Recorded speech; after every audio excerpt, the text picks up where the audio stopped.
안녕하세요, 제니입니다. 오늘 영상은 캐나다에 들어가서 공부를 해야 되는 유학생들을 위한 영상인데요. 코로나 사건이 터지고 나서 지금 다들 비자 문제라든지 스터디 퍼밋이 어떻게 되고 있는지 많이 궁금해 하실 것 같은데요. 저도 엄청 궁금해서 막 많이 찾아봤어요. 그래서 제가 알아본 정보를 바탕으로 영상을 찍어보고자 합니다. 먼저 제가 정보를 많이 알아본 사이트는요. 캐나다를 사랑하는 사람들 그 카페에서도 많이 참고를 했고, 그리고 네이버로도 참고를 하고, 그 다음에 바이오메트릭스 지문 찍고 와야 되는 거기 VAF 거기도 물어봤고, 그 캐나다에 지금 있는 제가 합격증을 받은 그 학교로부터도 많이 물어봐서 모아진 정보입니다. 촬영한 날짜는 2020년 7월 16일입니다. 이날 이후로 바뀌는 건 어떻게 될지 모르기 때문에 이 날을 기준으로 말씀드리는 거라는 거를 참고해 주시기 바랍니다. 먼저 첫 번째, 지금 이런 학생이 있을 수가 있겠죠. 제가 스터디 퍼밋을 신청을 해놓고 나서 지금 제가 가을 학기를 들어갈 수 있을까요? 가을 학기를 시작할 수 있을까요? 라는 이런 경우 케이스가 있겠죠. 일단은 그 정부 사이트의 말을 보면 3월 18일 이후로 발급되는 새로운 스터디 퍼밋은 지금 입국이 불가합니다. 그 문제도 있을 뿐만 아니라 지금 일단은 VAF에 물어보니까 그 비자 프로세싱이 안 되고 있대요.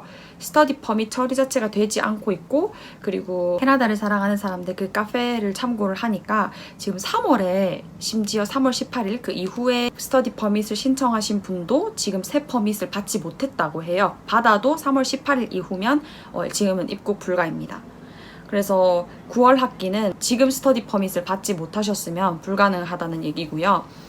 그리고 또 한 가지 케이스는 3월 18일 이전으로 받은 스터디 퍼밋을 가지고 계신 분들은 그 만료가 되기 전까지는 입국이 가능합니다. 그게 바로 제 케이스인데요. 저는 그 석사를 마치고 5월 달에 들어왔기 때문에 석사할 때 가지고 있었던 스터디 퍼밋이 아직 유효해요.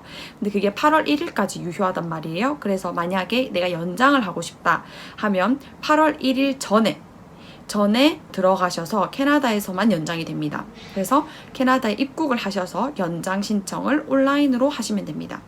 그리고 연장 신청할 때도 만약에 10년 이내로 바이오메트릭스를 하신 적이 없으면 바이오메트릭스 그 엄지 지문 찍는 걸 하셔야 되는데, 지금 코로나 때문에 오피스가 다 문을 닫았기 때문에 그게 연장이 원래 한 달 내로 해야 되는데 90일까지 익스텐션 연장을 감안해 준다고 합니다.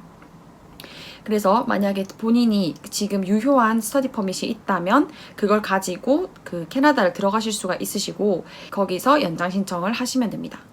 그런데 저 같은 경우도 들어갈 수 있잖아요. 근데 문제가 뭐냐면 이미그레이션에서는 저를 들어보내줄 수가 있어요. 왜냐면 스터디 퍼밋이 유효한 게 있기 때문에. 근데 문제는 그 공항에, 제가 캐나다에 가서 공항에 내렸을 때가 문제예요. 거기서 심사관이 누구가 걸리느냐에 따라서 그게 이제 굉장히 위험도가 높은데요. 만약에 되게 까다로운 사람이 봤을 경우에는 이제 학교 자체가, 첫 번째는 걸림돌이 학교 자체가 온라인 수업을 가을에 하잖아요. 근데 왜 너가 온라인으로 안 듣고 꼭 들어와야 되는 이유가 있는지. 그 다음에 두 번째로는 원래는 규칙적으로는 권장하고 있는 게 그 만료되기 at least 30 days라고 적혀 있어요. 적어도 30일 전에 입국해서 연장 신청을 하라 라고 되어 있는데, 만약에 이미 30일이 넘으신 분들, 예를 들어서 벌써 지금 넘었잖아요. 저 같은 경우는 2주밖에 남지 않았기 때문에 이런 경우에는 왜 이제 와서 연장을 하려고 하느냐, 그런 거에 대한 proof를, 그 증빙을 제대로 해야 됩니다. 그리고 세 번째는 이제 저희가 들어가면 2 weeks quarantine을 해야 되죠.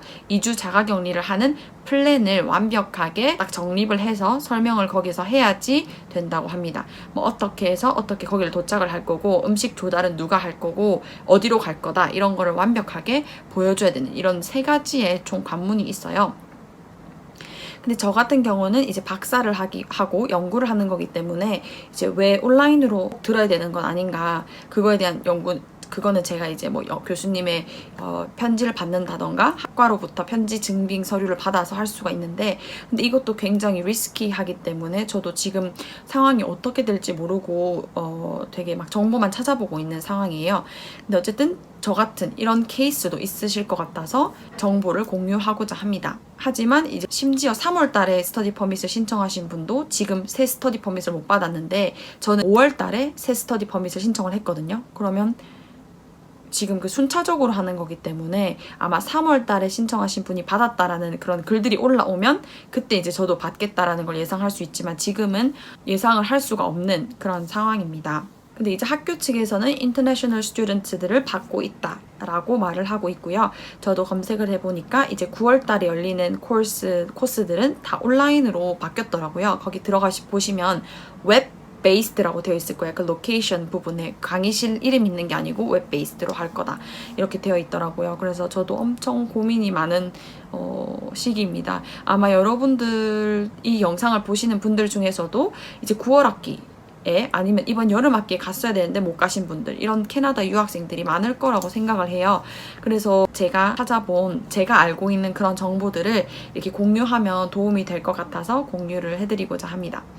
그리고 혹시 내가 이제 들어갈 계획이 있다 이런 분들, 2 weeks quarantine 어디서 해야 되는지 그런 거 찾으시는 분들은 제가 또 그것도 찾아봤었어요. 그러니까 구글에다가 에어비앤비에서 그 2주 자가격리를 하는 곳들이 있더라고요. 그래서 isolation 뭐 가시는 곳 이렇게 검색을 하시면 그 자가격리, 다 자가격리가 되는 게 아니고 자가격리가 되는 에어비앤비가 지정되어 있어요. 그래서 그렇게 이용을 하셔도 되고, 그리고 학교 측에서 인터내셔널 그 오피스한테 이메일을 보내보세요. 그럼 학교 측에서 연동된 그런 호텔, 좀 저렴하게 나왔더라고요. 그런 연동된 호텔을 링크를 아마 줄 거예요. 그러면 거기를 이용하셔도 될 것 같고요. 그래서 모두 다들 지금 유학생들이 굉장히 많이 힘이 들 것 같아요. 미국보단 덜 하지만 캐나다도 지금 입국이 안 되고 있기 때문에 많이 어려움을 겪고 불안하실 거라고 생각이 들어요. 근데 이제 개인의 문제가 아니고 전 세계가 겪고 있는 문제이기 때문에 너무 걱정하지 마시고 다들 잘 준비하셔서 좋은 성과 있으셨으면 좋겠습니다. 그리고 여기서 또 중요한 것이, 만약에 가을 학기를 레지스트레이션을 해가지고 등록을 했어요. 근데 만약에 스터디 퍼밋이 그때 전까지 나온 경우, 그리고 안 나온 경우, 이렇게 두 가지로 나눠볼 수 있는데요. 일단 나온 경우면 PGWP라고 Post Graduate Work Permit, 저희가 2년의 공부를 하면 3년의 워크 퍼밋이 나오잖아요, 졸업 후에. 그래서 그게 그 시간들이 인정이 됩니다. 만약에 스터디 퍼밋이 있는 채로 온라인을 들으면 한국에서 인정이 되는데, 만약에 스터디 퍼밋이 안 나왔어요, 9월 개학 전까지, 그런 경우에는 그 PGWP 2년의 시간으로 카운트가 되지 않습니다. 그래서 만약에 석사를 지금 시작하시는 분들 중에서 스터디 퍼밋이 없는데 가을 학기를 들으셔야 된다면, 그 들으신 학기만큼은 2년 안에 카운트가 되지 않기 때문에 PGWP를 신청하실 수가 없고요. 근데 이제 박사 같은 경우는 최소 4년을 보고 있기 때문에 한 학기 정도를 만약에 비자가 없이, 스터디 퍼밋이 없이 온라인으로 듣는다고 해도 나중에 카운트가 안 돼도 나중에 캐나다에 직접 가서 듣는 기간이 2년이 넘기 때문에 졸업 후에 PGWP를 신청할 수 있다고 합니다. 이것도 꼭 염두에 두시길 바랄게요. 그러면 오늘 이렇게 캐나다 스터디 퍼밋 유학생들을 위한 입국 절차, 그리고 지금 코로나 사태 때문에 어떻게 비자 프로세싱이 되고 있는지에 대해서 알아보았는데요. 여러분들에게 도움이 되셨다면 좋아요와 구독하기 꼭 눌러주세요. 안녕!